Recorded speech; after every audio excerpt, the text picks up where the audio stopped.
Hello and welcome back to Of the People. And I am Robert Chernin, of course, with Ericka Redic, of course. So, obviously. Ericka, just Yeah. when you think it's safe to go back in the water, guess who's back in the news? Actually, guess Ooh. who's back in general?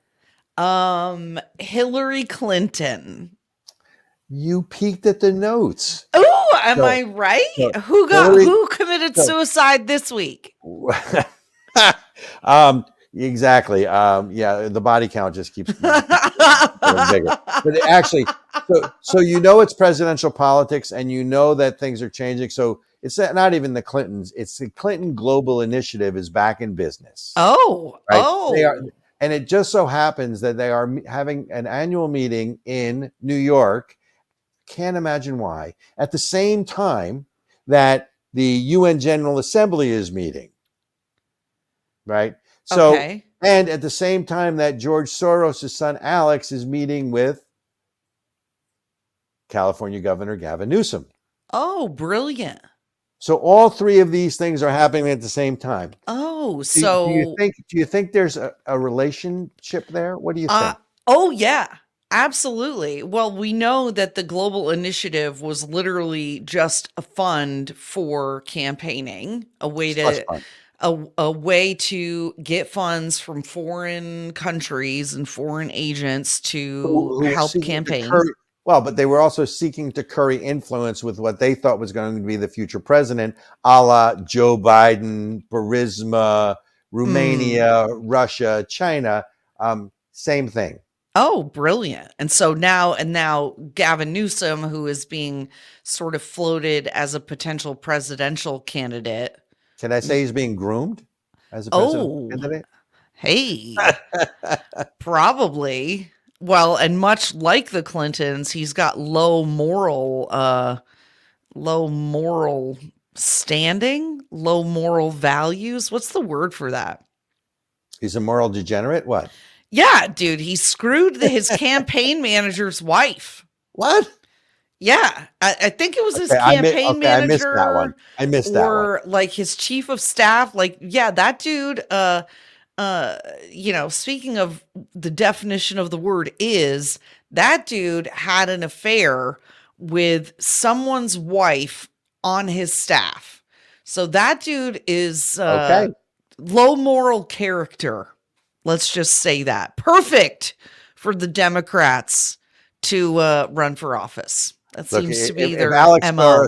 Soros, let's talk presidential politics. If Alex Soros is meeting with Gavin Newsom, there's a reason. Oh He's yeah, already you formed a know it. super PAC. I'm telling you now, Joe Biden will not be the Oh, nominee, either by what? either voluntarily. He will either voluntarily choose not to run and say that my health isn't good, or the doctors won't let me, or for the good of the country, or some sort of banal comment, right? That's going to happen. And then they're going to put Gavin Newsom in there. Some people say Michelle Obama. I think she is too divisive, right? And so I don't think. I I mean, don't like politics. I'm yeah, not political. well, I'm not yeah. political. But I'm finally proud of my country, so I'll run again. But I don't think so. So we'll see what happens. And this is at the same time, right? This I love when I make you laugh. This is great. It's Right? so stupid. These people are such dirtbags, and somehow they still get attention and Of money, course and they do. people take them seriously. Oh, I can't. Okay, I'm sorry. Okay, I got it. I'm getting myself together, Robert. I'm Right. And sorry. the other thing is, you got to realize the reason he's running is he's starting to walk back certain policies and certain Oh, extremist positions. So he is positioning himself as a moderate, or he's going to try to say, well, I yep. used to. And again, you got to remember that people's memory in politics, is a mile wide and an Very inch deep, short. Yeah. very short. So Everyone fell off the turnip truck yesterday, literally. right. But I will tell you, if the Clinton Global Initiative has been restarted and the money's going to flow into those coffers, I don't think that she's going to run for president, but she's going to angle for a position in the Newsom administration because of all the influence she can bring. I mean, there's a nexus here. And I can't look, I'm not the smartest guy in the world. I can't be the only guy that can connect these dots and look at this and go, oh, that's this. This is what's happening. Right? You can't be. You can't be, but so many people, so many Americans want to just stick their heads right up their sand pile and not pay any attention to anything that's going on. Well, in all fairness, so many Americans don't have the time because they're kept too busy trying to deal with Joe Biden's inflation or pay their energy bill or put food on the table. Or if you're the United Auto Workers, try to save your job because electric vehicles are being shoved down your throat by the Biden administration. Oh Right? yeah, and oh my God, and they're on strike now too. Oh my God. Of course Good they're on strike golly. now. Oh, Of course they're on strike now. oh my Right? God, And by the way, Robert, this is the like other I thing, can't even handle it. I wait, can't handle it. the other thing that people need to note. So this is UN General Assembly meeting this week, right? Guess who's not there? China. China is not there. That's right. Russia is not there. And Yep. France isn't there. And I think there's one other, but there's 3 or 4 members of the permanent Security Council members who the high level, I mean, they're there, but the the high level delegations are not there. So they basically are thumbing their nose at not the UN. Who's given the speech? Joe Biden. They're thumbing their. I mean, I can't be the only one who sees this.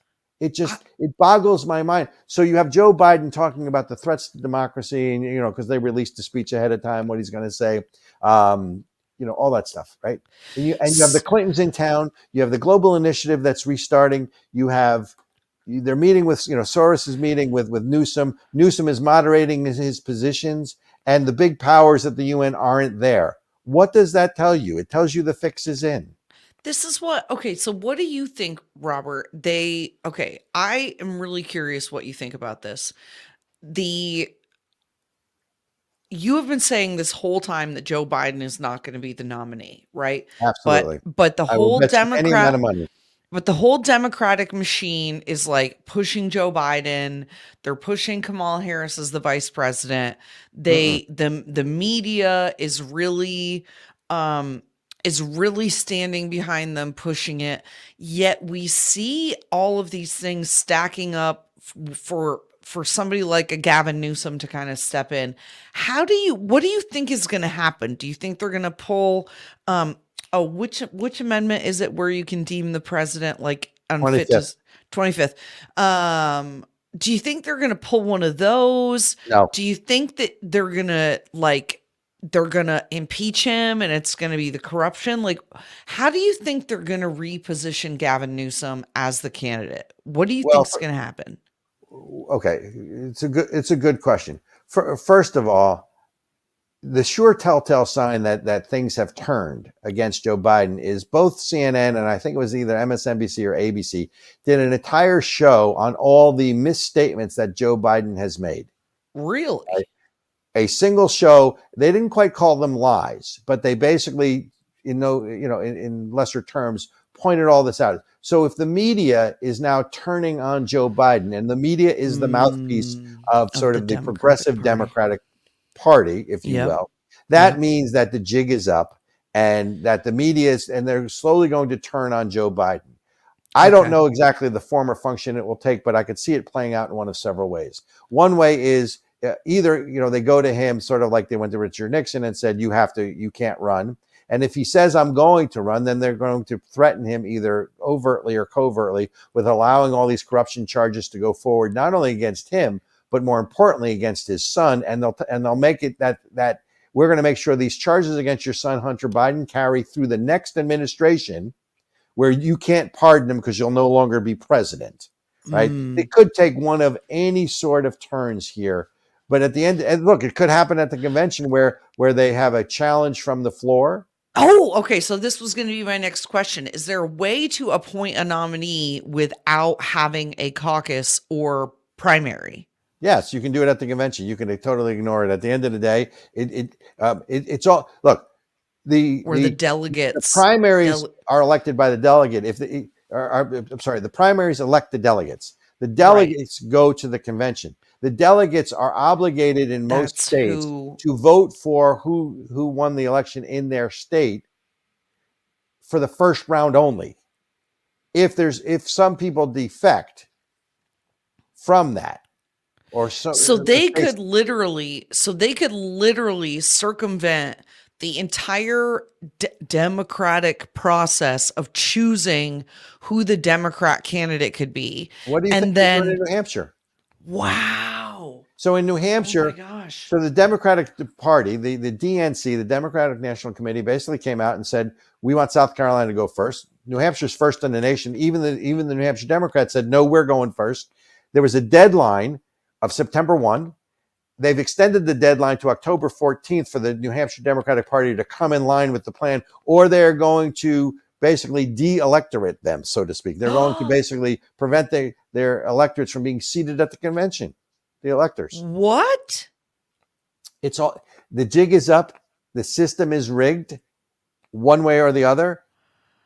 And the constitutional republic that used to be known as the United States of America fell on March 20th of 2020, March of 2020.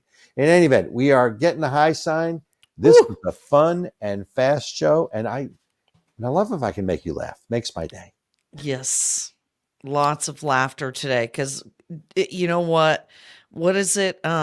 Chad Honkler. This is the Chad Honkler show. Really? I thought it was of the people. Maybe not. Folks, look, we have to go to break, but look, we are on every podcast platform. Find us, download us into your feed, leave us a review, email me, comment, share. I can take your best shot. Ericka probably can too, but she's a little more genteel and delicate than I am. You wouldn't know it though. So comment, follow us. Give me your best shot. Email me at robertc@asicfund.org or Ericka. It's Ericka at coalition for America.com. That's right. It's been a really good show. Thanks for listening with us. We will see you next week. Bye, guys.